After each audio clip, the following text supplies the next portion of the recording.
I love the entrance show, and I am glad they brought it back again. One of my favorite movies have got to be The Purge, and to do a whole show for that movie made the event so special to me. Thank you for bringing that back this year, Universal, and I can't wait to see what you do next year. Now on with the horror scale.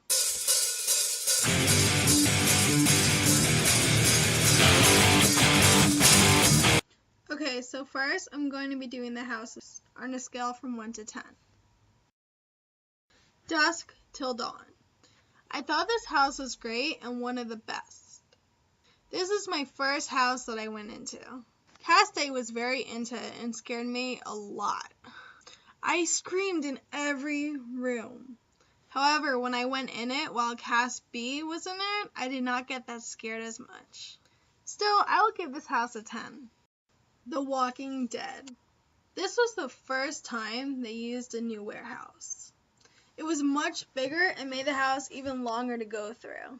There were also more scare actors in this house. I think this was the most exciting part about the whole experience while going into this house. Nevertheless, even though the scares weren't as good as Dusk Till Dawn, it was still my second favorite house. This being said, I would give this house a 9. AVP, Alien vs. Predator. Even though this house was kind of a puppet house, it was actually pretty good. The scares were okay, but the puppets looked a little more realistic. And there were even times when I didn't know what were puppets and who were scare actors.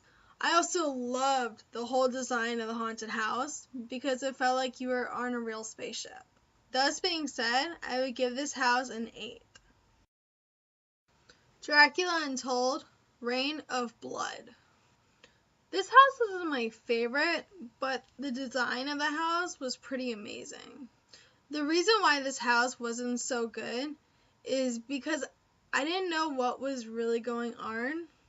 But that's mostly because the movie didn't even come out yet. And honestly, I feel like if I saw the movie first, I would think the house would have been a little bit better. So that being said, I will give this house a 7. Halloween. This house was pretty awesome. I don't honestly think it was scary, but the scenes that they used were pretty amazing. I think if you were a fan of the John Carpenter film Halloween, then you would love this house even more. They had all the great scenes in it, including Annie being killed in the car, Linda and Annie found dead in the bedroom, and Laurie being attacked by Michael Myers in the living room. And the ending was pretty awesome as well. When it came to the scares, I only got scared like 2 times throughout the whole entire house. However, when it comes to ratings, I will give this house a 9 as well. Dollhouse of the Damned. This had to be my least favorite house. Again, the scares weren't really that good, and the only cool part about this house was the devil baby. Although the Raggedy Ann doll was pretty cool too. I think the entrance of the house was the only other part about this house that I really liked. Thus, I will give this house a 3. Roanoke, Hannibal Colony. I don't really have much to say about this house than the thought it almost related to Nightingale. The scares again weren't that good, but seeing how the theme was kind of similar to Nightingale, I will have to give this house a 5. Giggles and Gore. This house was actually not as scary as it seemed to be. However, it was much better than Jack's Funhouse back in 2007. More clowns were involved, and it was also in 3D. There was also a great surprise ending to this house as well, even though I personally did not really take the time to notice it. However, this is because I ran out before the scare came.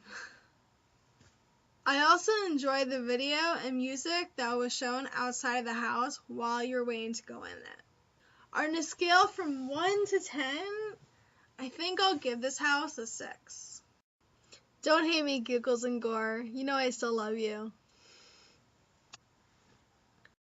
Okay, and now on to the scare zones.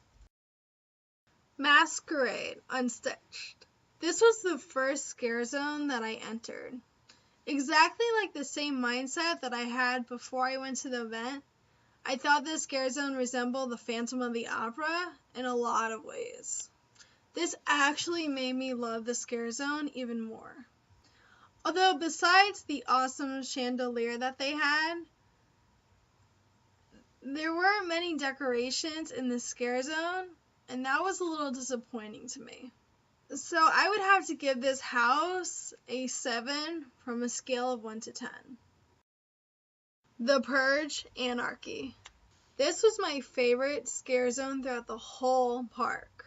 It was a little bigger than the other scare zones, and it had a much bigger decor as well. The scare actors did a great job, and most of the characters from The Purge Anarchy was in it. Some of the characters included the man with the shotgun from the truck and the woman who was hosting the Purge fundraiser.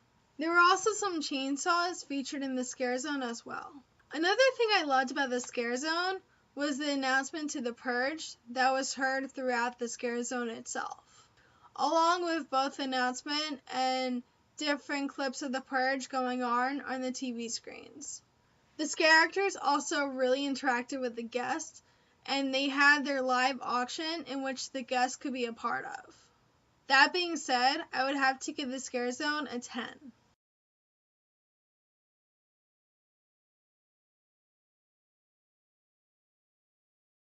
Face Off in the Flesh.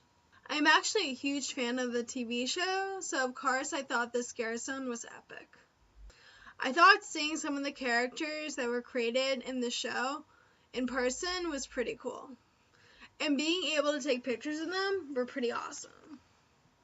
My favorite had to be the French maid with the axe. I also liked how every creature had its own theme and stage.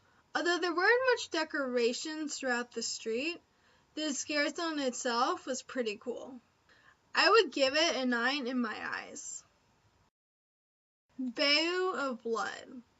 I personally loved going through the scare zone. The lanterns and designs on the ground were pretty cool. However, I love walking through the Central Park area in general. The only thing was, the stage where they do the rival show was canceled, and that was a huge bummer for me. The only reason why I'm going to give the scare zone an 8 is because the scare actors are very interactive, and they had the Necronomicon from Evil Dead displayed in the scare zone itself. I did not have time to see the shows, so I can't really grade those, but I'm sure, like always, they are pretty good.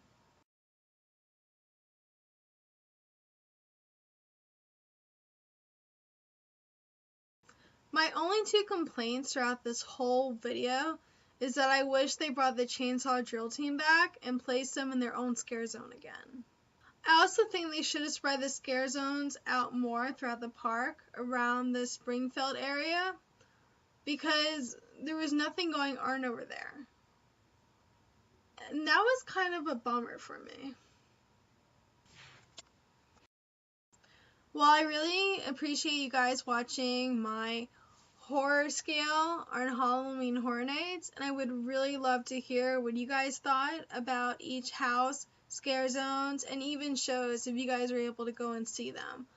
I will be posting probably more videos coming up soon, and yeah, I'll talk to you guys later. Alright, see ya, bye.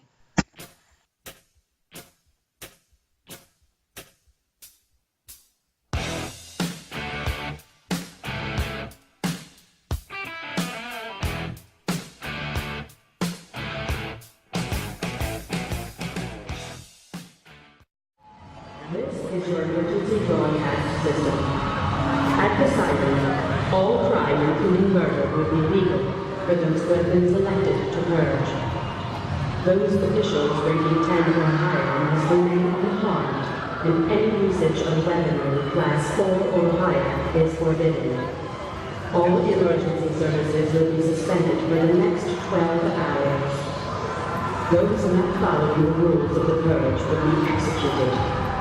Universal Orlando and the new family fathers thank you for participating in the purge. Total anarchy. 3, 2, 1.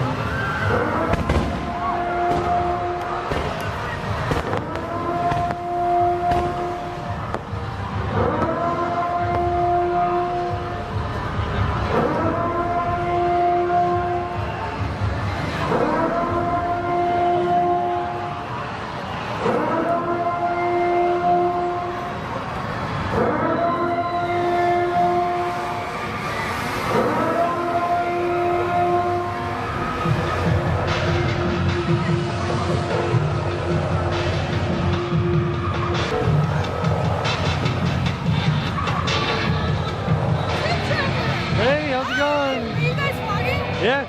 Awesome! Hi guys, my name is Melanie and I hope you guys have fun in Ornaments. Yeah. Nice to meet you.